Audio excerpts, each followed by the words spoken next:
الحمد للہ رب العالمین والصلاة والسلام علی سید الانبیاء والمرسلین اما بعد فاعوذ باللہ من الشیطان الرجیم بسم اللہ الرحمن الرحیم یا ایھا الناس قد جاءکم موعظۃ من ربکم وشفاء لما فی الصدور قال اللہ تعالی فی مقام آخر وننزل من القرآن ما هو شفاء ورحمۃ للمؤمنین ولا یزید الظالمین الا خسارا۔ رب العالمین کا بہت احسان، اس کا فضل، اس کا کرم ہے کہ ہمیں زندگی میں رمضان مبارک کی یہ بابرکت راتیں، قیام، روزہ، تلاوت، اعمال صالح، صدقات و خیرات، ان تمام نیکیوں کو حاصل کرنے کا، اس کے اندر حصہ ڈالنے کی اللہ نے ہمت اور توفیق دی۔ اللہ اس کو قبول فرمائے۔ آج قیام اللیل کے حوالے سے یقینی طور پر اس مسجد کے اندر یہ آخری جماعت ہوگی، لیکن ہماری زندگی کا یہ آخری قیام اللیل تو نہیں ہونا چاہیے۔ رمضان مبارک تو ایک مسلمان کو زندگی کے اندر ایک نئے سرے سے ہمت دینے کے لیے، اس کو ٹریننگ دینے کے لیے، تربیت دینے کے لیے موقع فراہم کرتا ہے۔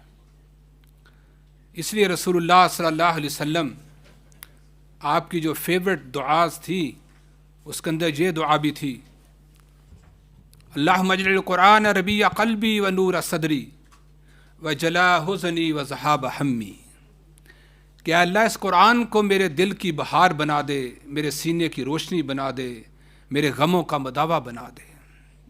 اس لیے کہ جب بہار، اسپرنگ سیزن آتا ہے تو ہر چیز کے اندر ایک خوشی آ جاتی ہے، پھول کھل اٹھتے ہیں، موسم جو بڑا اچھا ہو جاتا ہے۔ تو یہی چیز ہے کہ جب رمضان آئے، جب قرآن آئے، تو انسان کے دل و دماغ کی کیفیت، وہ ہر چیز بدل جائے۔ اس لیے رب العالمین نے بار بار قرآن حکیم کے اندر اس چیز کو ذکر کیا کہ یہ کتاب تمہارے پاس ہم نے بھیجی کہ یہ تمہارے سینوں کے لیے شفا ہے، تمہارے دلوں کا یہ نور ہے، ما هو شفاء و رحمۃ للمؤمنین، یہ مومنوں کے لیے شفا ہے۔ شفا کی لفظ آتا ہے، انسان سمجھتا ہے کہ شاید بیماری ہے، بخار سے شفا ہے، فلاں چیز سے شفا ہے۔ یہ ہر قسم کی روحانی بیماری، جسمانی بیماری، اس سے یہ قرآن ہمیں صرف شفا ہی نہیں دیتا، انسان کو طاقت دیتا ہے۔ مسلمانوں نے جب اس کتاب کو تھاما، سمجھا، عمل کیا، اللہ نے عزتوں اور برکتوں کے دروازے ان کے لیے کھول دیے۔ اسی چیز کا اعلان تو قرآن نے کیا تھا، ان ھذا الکتاب یرفع بھذا الکتاب اقواما ویضع بآخرین، کہ اس کتاب کی وجہ سے اللہ تعالیٰ تمہیں عزت دیں گے۔ یہ کتاب سے رمضان کے لیے تو نہیں آئی تھی، یہ کتاب صرف چند دنوں یا چند منٹوں یا چند گھنٹوں کے لیے تو نہیں نازل کی گئی، یہ تو رات کے لیے بھی تھی، یہ تو دن کے لیے بھی تھی۔ اس کتاب کے ساتھ جتنا انسان جڑ جاتا ہے، رب العالمین اس کے گھر کے اندر رحمتیں، برکتیں نازل کر دیتا ہے، اس کی صحت کے اندر برکتیں، اس کے لیے ہر معاملہ روشنی والا کر دیتا ہے، روشن ہو جاتا ہے اس کے لیے ہر راستہ۔ صحابہ اکرام نے جب اس چیز کو تھاما، اللہ نے عزتوں کے دروازے ان کے لیے کھول دیے۔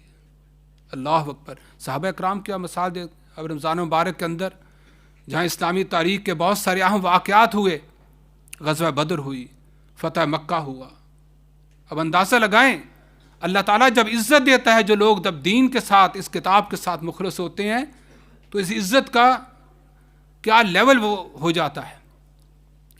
جب فتح مکہ ہوا تو نبی اکرم صلی اللہ علیہ وسلم مکہ مکرمہ کے اندر داخل ہوئے، اور رسول اللہ صلی اللہ علیہ وسلم کی سیرت، لائف آف دا پروفٹ، اس کو لوگ پڑھتے ہیں یا چند چیزیں دیکھتے ہیں۔ اگر چند ہی چیزیں دیکھنی ہیں تو یہ میں تجویز دوں گا کہ نبی اکرم صلی اللہ علیہ وسلم کی زندگی کے فتح مکہ کا دن، اس کو اگر ایک مسلمان پڑھ لے تو اس کو اسلام کا پورا پیغام سمجھ آ جائے گا، اور یہ صرف 3 یا 4 گھنٹوں کی بات تھی، ہر چیز نکھر کے سامنے آ گئی۔ نبی اکرم صلی اللہ علیہ وسلم جب مکہ مکرمہ کے اندر داخل ہوئے تو اس کے بعد پھر آپ بیت اللہ کے قریب آئے تو مشرکین مکہ، اسلام کے وہ سارے دشمن وہاں پہ کھڑے ہیں۔ اب ایک پوری ہیومن ہسٹری ہے، انسانی تاریخ ہے کہ جب کوئی رولر، کوئی فاتح کسی جگہ کو فتح کرتا ہے، کنکٹ کرتا ہے، تو جب داخل ہوتا ہے تو لوگ بڑے پھر وہ باجے بجاتے ہیں، بڑی خوشیاں ہوتی ہیں، بڑا کچھ ہوتا ہے، لیکن لوگوں نے دیکھا کہ رسول اللہ صلی اللہ علیہ وسلم بیت اللہ کے اندر داخل ہو رہے ہیں، سواری کے اوپر بیٹھے ہیں اور آپ نے اپنے سر کو جھکایا ہوا ہے، دعائیں پڑھ رہے ہیں، آئبون تائبون عابدون لربنا حامدون۔ اب اس کے بعد رسول اللہ صلی اللہ علیہ وسلم بیت اللہ کے اندر داخل ہوتے ہیں۔ حضرت علی کو حکم دیا کہ بیت اللہ سارے بتوں کو نکال کے توڑ پھینکو، بیت اللہ صاف ہو گیا بتوں سے۔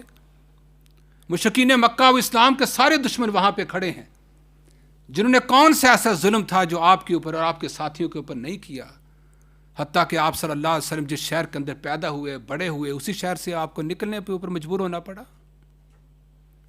اب یہاں پہ دیکھیں اسلام اور قرآن انسان کو کتنی عزت دیتا ہے۔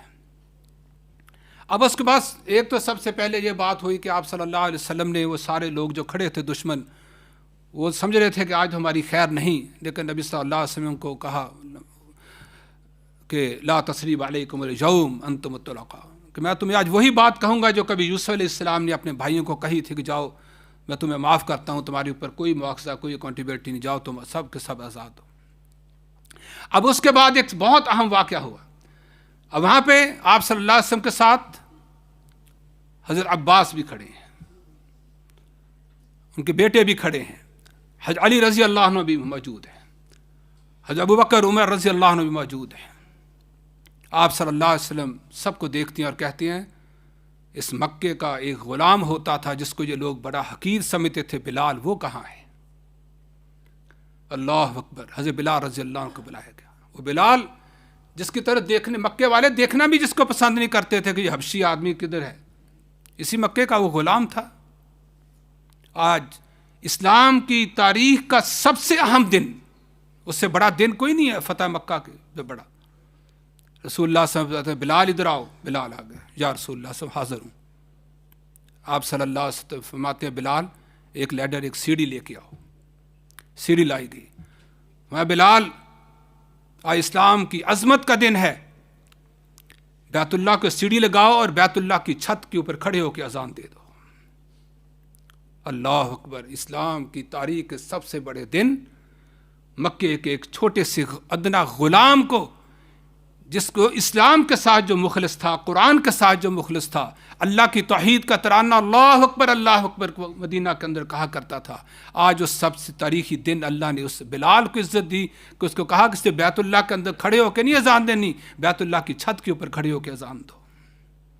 حضرت بلال رضی اللہ عنہ بیت اللہ کی چھت کے اوپر چڑھے، اذان دی، اذان گونجی۔ مشرکین تو حیران رہ گئے کہ یہ ہمارا غلام نوکر جس کو ہم بیت اللہ کے قریب نہیں آنے دیتے تھے، یہ بیت اللہ کی چھت پہ چڑھ گیا۔ ابو سفیان بن حرب، عتاب بن اسید اور حارث بن ہشام، مشرکین مکہ کے تین بڑے سردار دور بیٹھے ہیں حرم کے اندر۔ ان میں کہنے لگا ہو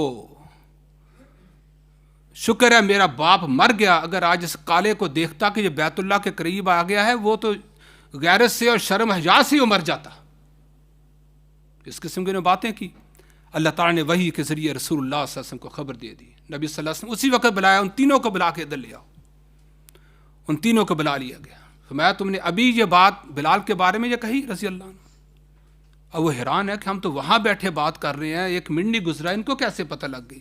تینوں سمجھ گئے کہ آپ اللہ کے نبی اور رسول ہیں صلی اللہ علیہ وسلم۔ کہنے لگے ہاں یا محمد صلی اللہ علیہ وسلم، ہم سے غلطی ہوگی، اب ہم جان گئے ہیں کہ آپ اللہ کے نبی اور رسول ہیں اور ہم کلمہ شہادت پڑھتے ہیں۔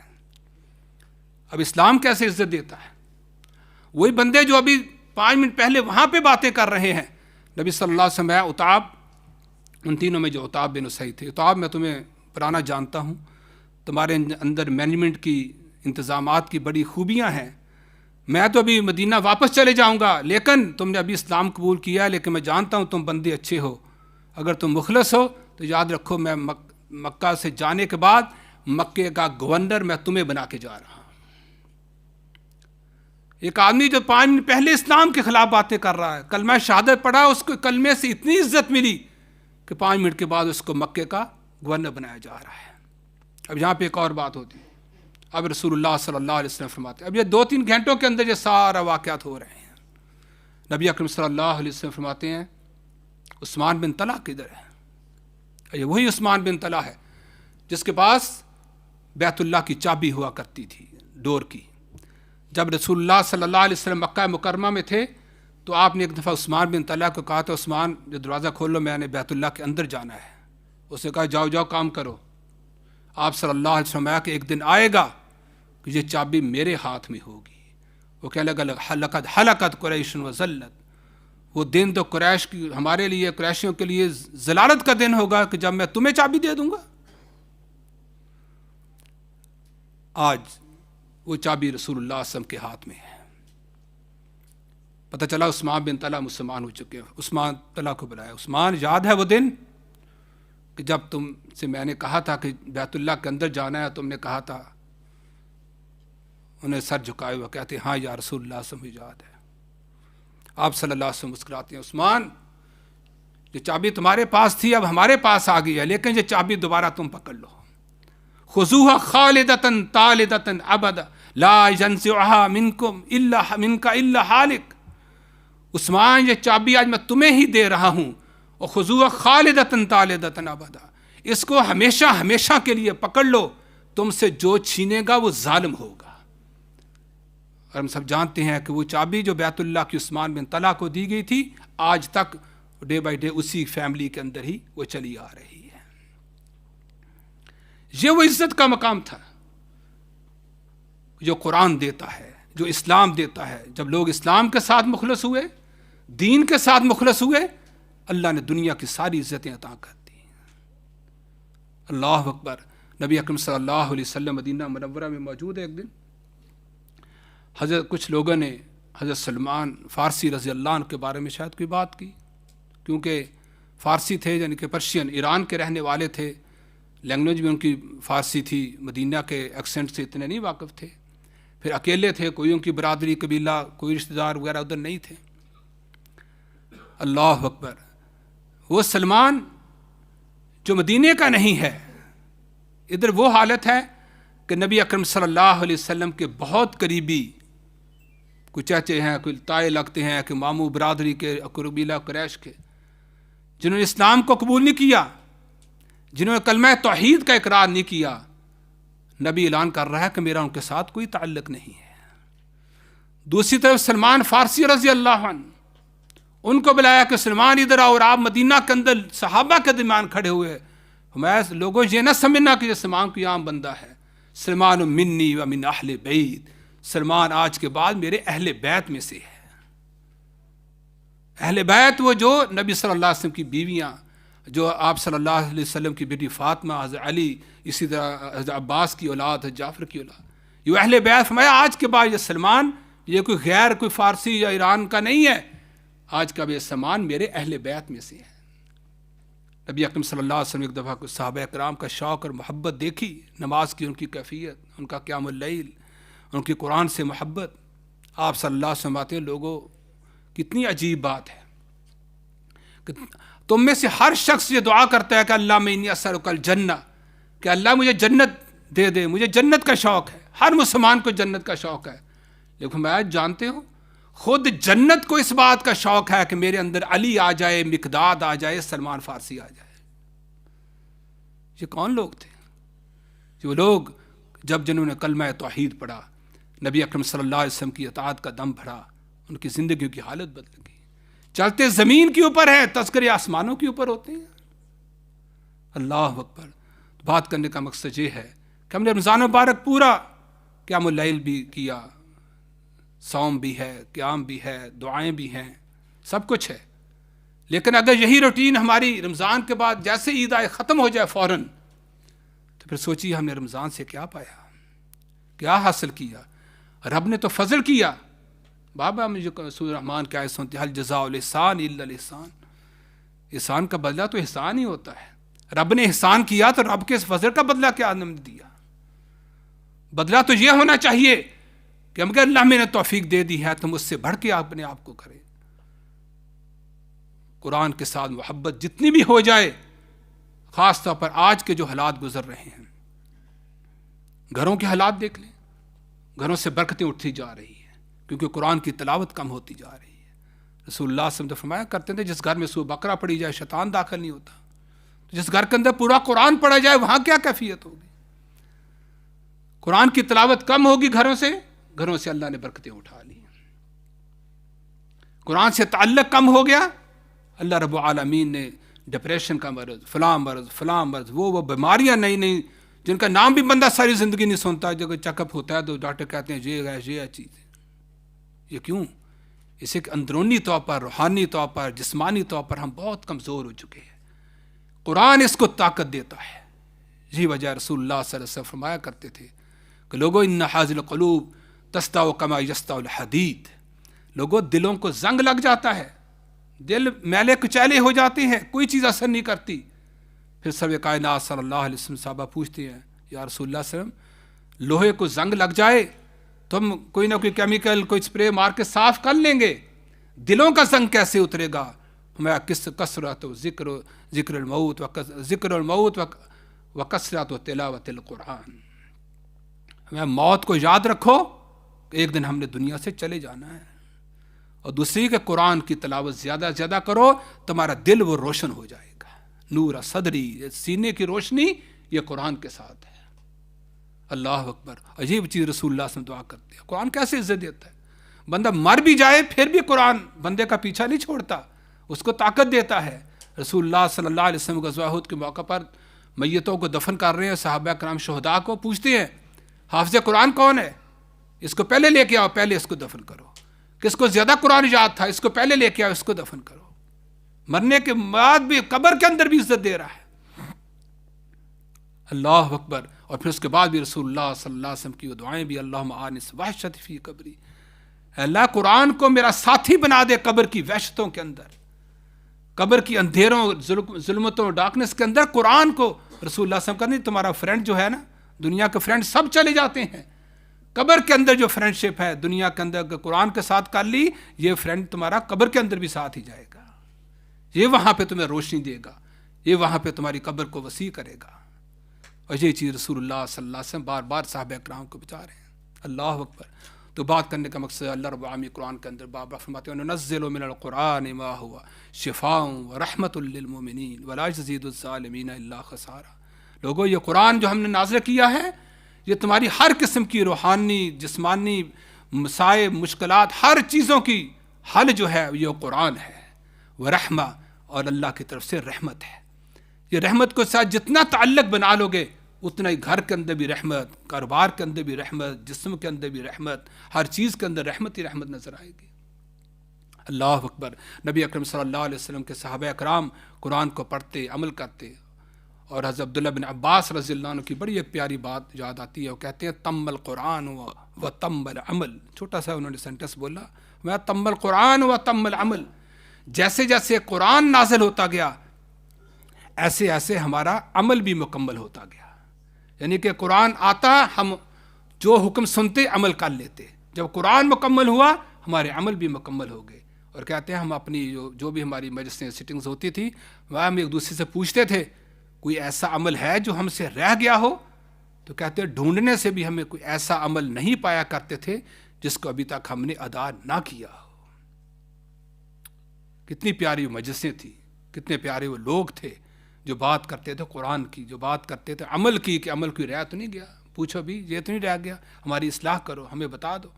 تو یہ چیز رسول اللہ سے بات ہے کہ اللہ مجعل قرآن ربی یا قلبی و نور صدری و جلا حزنی، کہ اللہ اس قرآن کو میرے دل کی بہار بنا دے، میرے سینے کی روشنی بنا دے، میرے غموں کا مداوا بنا دے، غم بھی اس سے ختم ہو جائیں، بیماریاں بھی اس سے ختم ہو جائیں، گھروں کی بے بختیاں بھی اس سے ختم ہو جائیں.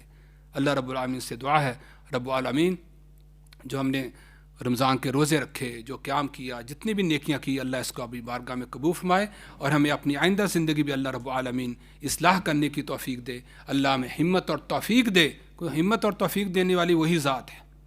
اللہ ہمیں ہمت اور توفیق دے کہ ہم ایسے ہی مسجد کو آباد کرتے رہیں. یاد رکھیں یہ بہت اہم چیز ہے. شاید ہم اپنی زندگیوں میں اس چیز کو نہ سمجھ سکیں، لیکن جب ہم صالحین کا، اولیاء کرام کا، محدثین کا، صحابہ کرام کی زندگیاں دیکھتے ہیں کہ جو لوگ مسجد کو نیک نیتی کے ساتھ آباد رکھتے ہیں اللہ ان کے گھروں کو آباد رکھتا ہے. یہ گھر تو اللہ کے گھر ہیں. حضرت ابو درداء رضی اللہ عنہ نبی صلی اللہ علیہ وسلم کے بڑے ہی پیارے صحابی ہیں.